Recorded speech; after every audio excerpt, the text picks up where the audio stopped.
Well, it's not Jurassic Park, but it's close enough. It's Dinosaur Island by Pandasaurus Games, a game for 1 to 4 players in which you must build, manage and maintain your very own dinosaur-filled theme park. This game is a dream come true for me, a combination of a theme park simulator and Jurassic Park, all this really great 80s and 90s retro colour scheme, you can tell from the box over there. I don't know how they got away with this, but it's very similar to Jurassic Park.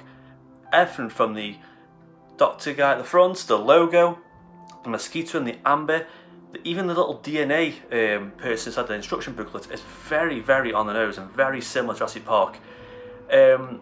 This game is a worker placement and sort of resource management game. The game is broken up into 4 phases. The first phase, you'll be collecting DNA and acquiring dinosaur recipes that allow you to actually purchase and acquire and make your own dinosaurs. The second phase is the marketplace phase, which you'll be acquiring new rides, new attractions, food and drink stands, merchandising, upgrading your laboratory, and also acquiring specialists to help you out. The third phase is the worker phase, which you'll be placing your workers onto your board and then using them to make dinosaurs, increase part security, expand the pens that the dinosaurs are kept in. And the last phase is the park phase, in which you'll be managing and handling the people coming to your park, including the hooligans, taking money in, manage where they go, and making sure none get eaten by the dinosaurs, because a lot of times they'll get eaten. Okay, first things first, the game does not have one large board, but rather than that it has 3 smaller boards, and each player gets 2 boards of their own. So it is quite a bit of a table hog, so you're going to want a lot of space for this. But I do like this because it means each board has its own phase written at the top there, so you're never going to have players going back and forth, checking the rules, thinking what phase am I on? Do I get DNA now? Can I go to the marketplace yet? It'll tell you what phase you're on as you play through the game together, which is a really useful tool, especially when teaching new players how to play this game. So this is the DNA board over here. At the top there we have a slot for DNA, a slot for our corporation tokens, a slot for our herbivores, small carnivores and large carnivores, slots to increase our cold storage, and a spot here to pass. You'll have 3 types of dinosaur tiles in this game: herbivores, small carnivores and large carnivores. You get all these together, flip them over and stack them in the appropriate slots along here, as so. You'll also take these really cool amber dice, and they look like the little amber things from the film where the mosquitoes clapped in. Each dice is a different symbol for DNA types. There's also a dice that has a worker symbol on there as well, and a dice that lets you increase your paddock size. At the start of the game, players roll a dice and assign them along here, along this track, depending on which dice you have. Now there are 6 types of DNA symbols. There's 3 basic DNA and 3 advanced DNA. I'll show you the player board down here so you can see. So you have basic DNA down here and advanced DNA down here.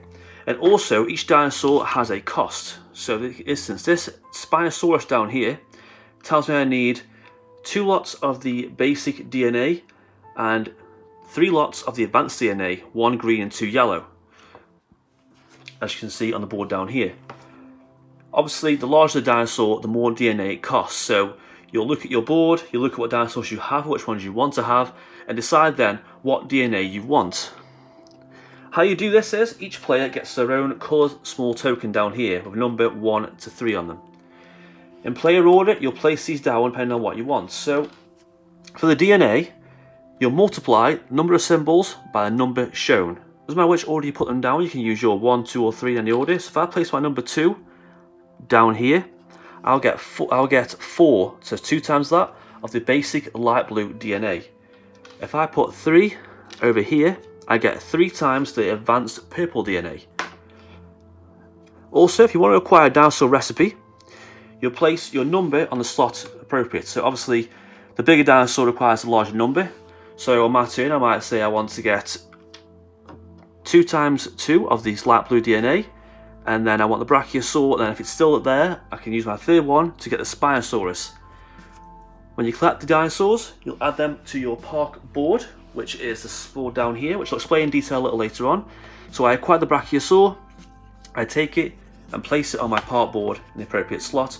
As long as I can fit it in and go wherever I want. The increased storage section allows you to increase your DNA cold storage limits by a combination of whatever you use on this. So if I placed 3 here, I can increase 3 of the storage limits of all my DNA. The small black part here indicates the starting DNA capacity. If If I place 3 here, I could upgrade 3 of any of these any order I wish. I could do 1 3 times, or 1 twice, or 1 and 3 different ones. If I want to, I can assign a number 3 down here. I don't get to use this, but on my worker turn, I basically essentially get another worker to use on my worker board.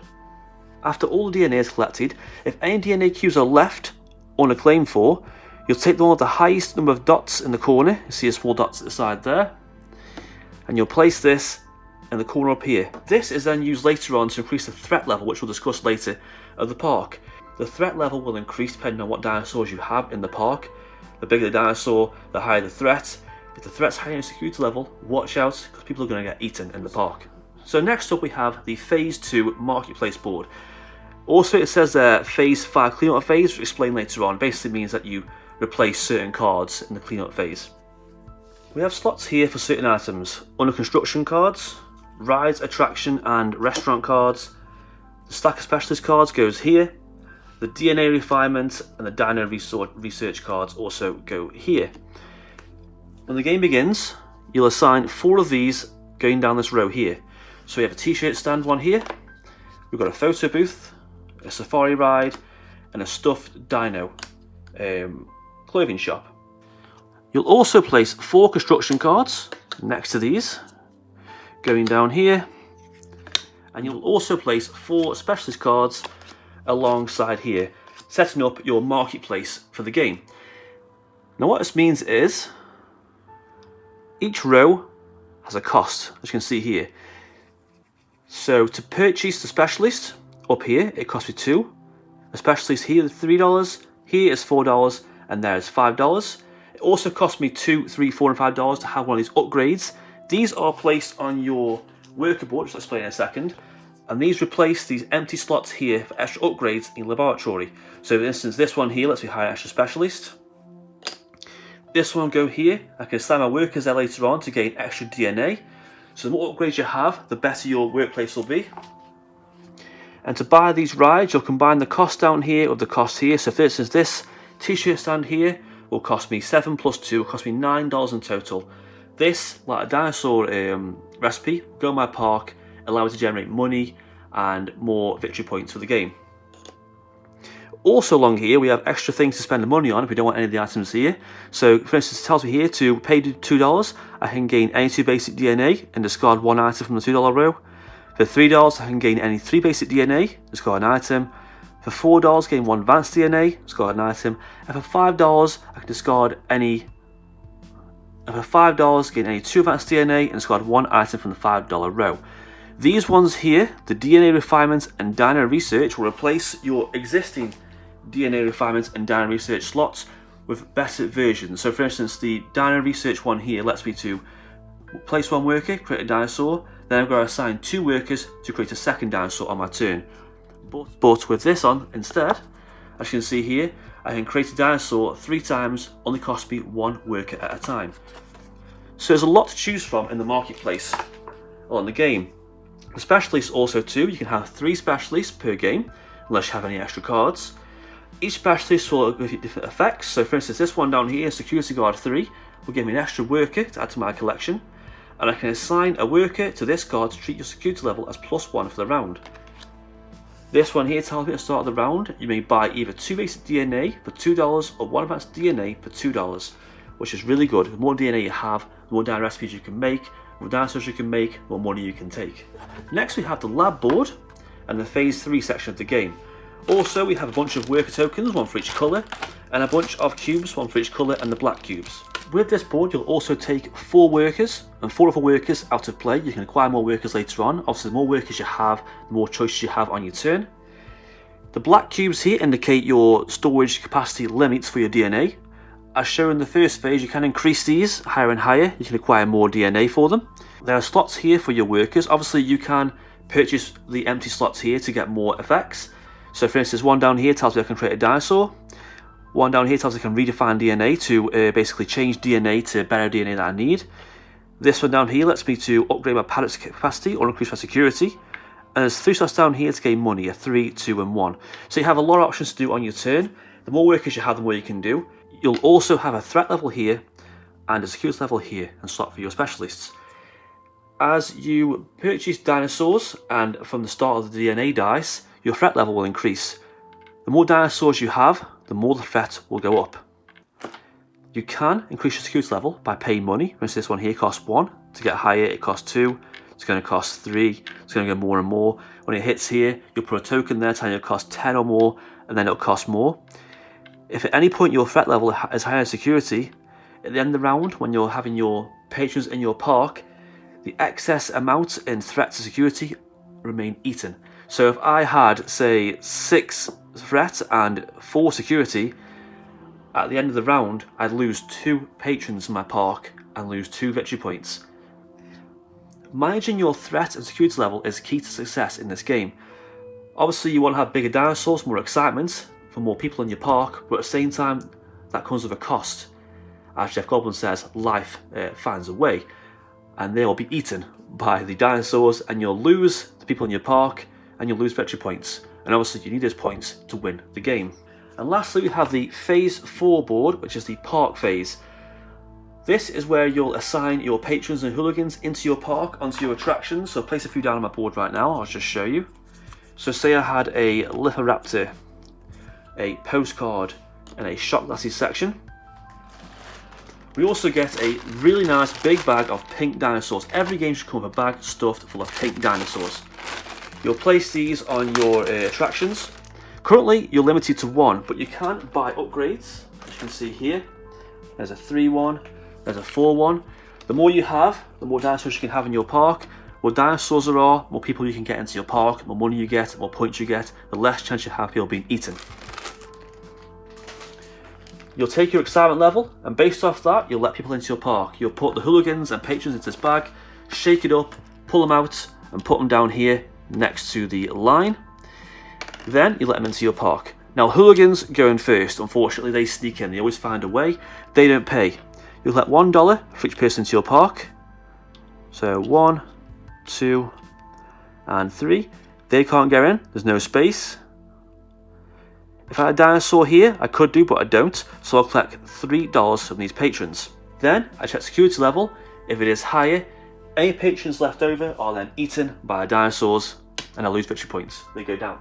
We also have plot twist cards, which are placed next to the game, and these basically spice up the game a little bit depending on which ones you choose. So for instance, this one here tells me that each player starts the game with 5 workers instead of 4.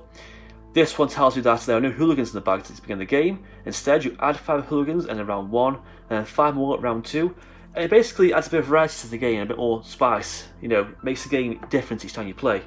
And also we have objective cards.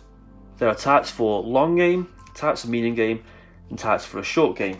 Now normally, you take these based on the number of players, plus 1, so if there's 3 players, there'll be 4 in total, and line them up.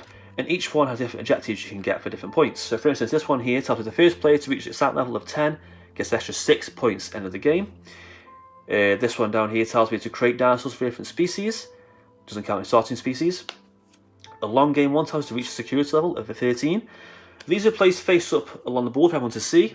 And these basically help you to decide what you want to go for in the game. The game will keep playing until all objective cards have been completed and the game ends. Obviously, you can use the long game cards to have a longer game, the short ones to have a shorter game.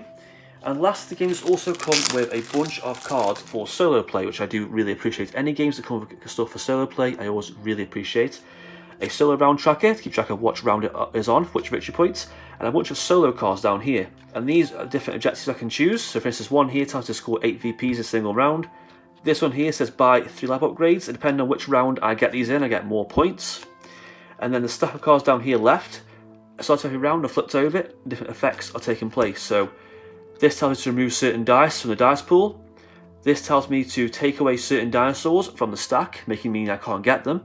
Take away certain attraction cards, take away certain lab cards, and remove certain specialist cards. So a solo game will basically mess up you as you play. It'll remove certain cards, steal DNA from you, and generally hinder you along the way, making it hard to win the game. But I appreciate any game that has a solo setup game mode. The last board is just a turn order board. This allows you to put which player's turn it is in order, track each player's excitement level, and also track your victory points. Turn order is simple, and I want to explain that. As you purchase dinosaurs, if I just show you here, your excitement level will increase. For instance here, this will increase by 2. So the more excitement level you have, when you go to the park phase, the more people will come into your park. So the more excitement you have, the more people in your park you get, the more money you eventually get. Victory points are tracked, like your excitement level, with your corporation tokens. The more people in your park, attending rides, buying things from the shops, and seeing dinosaurs, the more points you'll get. But don't forget, if any get eaten, you will lose those points. When all objectives have been completed, the game is over. You add these points to your objectives, and the highest points in the game wins. So that being said, how does Dinosaur Island play for 2 players?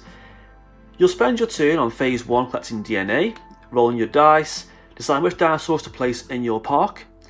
The bigger the dinosaurs you have, obviously the more excitement you get, but at the same time that comes with the cost of the threat level. As you can see down here, this tells me I'll get 2 extra threat level to my board. The more threat you have means you've got to balance that with security. If you don't balance your security, they'll get eaten. But then you want to buy certain upgrades for your park. You were collecting money, trying to balance your money, thinking what do I want to spend? Do I want to get upgrades? Do I want to increase the paddock, get more dinosaurs in a certain area? Do I want to buy specialists? Do I want to upgrade my lab board? Do I want to upgrade my park? And this is what I mean by saying this game is a true sandbox game. There are so many choices in Dinosaur Island as you play. You're constantly just spoiled for choice of what you want to do. For instance, even in the first phase, do I want to increase my storage? Do I want to get advanced DNA? Do I want to go for a certain dinosaur? Do I want to save one of my corporation tokens to use as a worker later on? In the marketplace phase, you're thinking, what do I want to buy? Do I want to go for more attractions? Do I want to go for more upgrades first? Obviously, attractions give you more victory points, more patrons, but the upgrades allow you to do more things on your turn. And then in phase 3, doing your workers, is really fun trying to balance out how you want to play this. And what I really like about phase 3 with the worker phase is that there's no real order. You each do your own thing in your own time. So there's no waiting for someone to put a worker down, waiting for their turn to go around, then back to you. You'll all place your workers at the same time and do your own things. And the last phase is quite fun. It's quite fun to see how well your park has done this round. Did you get any objectives? Did you get any hooligans in? Did you get many victory points? Did you get a lot of money from this? So there's a lot of choices in this game. And I really like how much they packed into this game as well. I mean, retailing at about £50, that's probably about $60, $70, you get so much content in this game. It roughly lasts about 90 to 120 minutes, depending on how many players you have. Comes with built-in solo mode too, which is a big thumbs up for me. The objective cards and plot twists, the variety of dinosaurs, the number of different attraction cards and specialists and upgrades. There's just so much content built into this game that'll keep you playing forever. Also, there's an expansion for this called Totally Liquid that adds marine dinosaurs and PR events, executive order cards, blueprint cards. This is definitely a game I can recommend, even if you just like the idea of a worker placement game, or you just like dinosaurs, or you just like theme parks. This game is designed for you. It's a little complicated. There's a lot to take in. There's a lot of going back and forth from the rules, because the rulebook, as much as I do like this game, it is hefty and it is full of text. There's a lot to take in. I think if they had the rulebook a little bit more easy to read with pictures and more spaced out in categories, it could have been a bit easier. But other than that, that's the only one small downside from this game I can think of. Other than that, the game is great. When the game ends, you'll add to the score your VPs, all the VPs, all the parks, VPs on the dinosaur attractions, your objectives will add victory points, and then whoever's made victory points at the end of the game will be the winner. So it can be quite a long game depending on what cards you use, but if you use the short game cards, you can make it quite short. It lasts probably about an hour, hour and a half, depending on the number of players. The game is quite tongue-in-cheek and quite humorous too. It knows it's like Jurassic Park. One of my favourite things about this game is, not only is the rip-off Dr. DNA guy from Jurassic Park there, but I do like how the first player is chosen. You can see there it says, the player who has recently extracted DNA from a mosquito, Captain Amber, will be the first player. I mean, just little things like that in the game make it really fun and stand out from the rest of the crowd.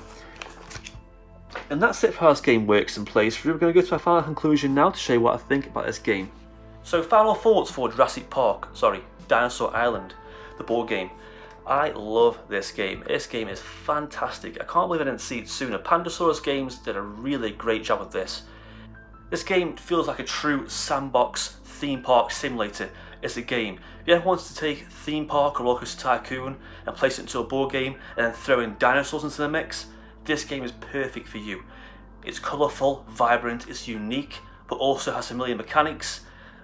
Complexity wise, it is quite complicated. The rulebook is very overstuffed, there's a lot of text. The phases, even though they are quite simple once you get to know them, are quite complicated. But once you get the hang of the game, I reckon it's a very simple game setup. I like how the boards are broken into 4 phases. That makes it really easy to teach new players what to do rather than having one big giant board into the table and going right, we're in phase 1, phase 2, now we're in phase 3. This way it's a lot simple, everyone can go along at the same pace and get the DNA, get your marketplace items, place your workers, then manage your park. And then at the end of the round you check your objectives, get your victory points, get your money and so forth. It's a competitive game, but it doesn't feel too stressful and it can swing either way. There's not much interaction in the game, it does feel like a bit of a Euro game, but having the ability to upgrade your laboratory and your DNA tanks makes it really fun, and there's so much variety in the gameplay. I mean, not only just getting different dinosaurs, but there's tons of dinosaurs, there's tons of attraction, there's lots of rides, there's food and drink merchandise. There's just so much in this game that you can do, and every single time you play it's going to feel different. Everything you do feels different every time you play it. Will you go for a big carnivore first and upgrade the paddock? But you want to do that, you watch out for the threat level. Do you want to go for the rides first, get a lot of rides out? But then you need dinosaurs for more excitement. Do you want to get in more money and more equipment? But then you need to spend more money on your actual theme park to get money. So all in all, this game is a fantastic, thematic, unique game with familiar mechanics that's accessible to all ages. Get past the hump, get past the complexity at first and the giant box full of items, and you'll find a game here that's brimming with depth and strategy and replayability. I gave Dinosaur Island a super high 9 out of 10. That's it for this review, hope you've enjoyed. Have you got this game? Let me know what you think. Are you going to get this game? If you want to see a solo playthrough of this, let me know in the comments down below. As always, like, subscribe, and thanks for watching.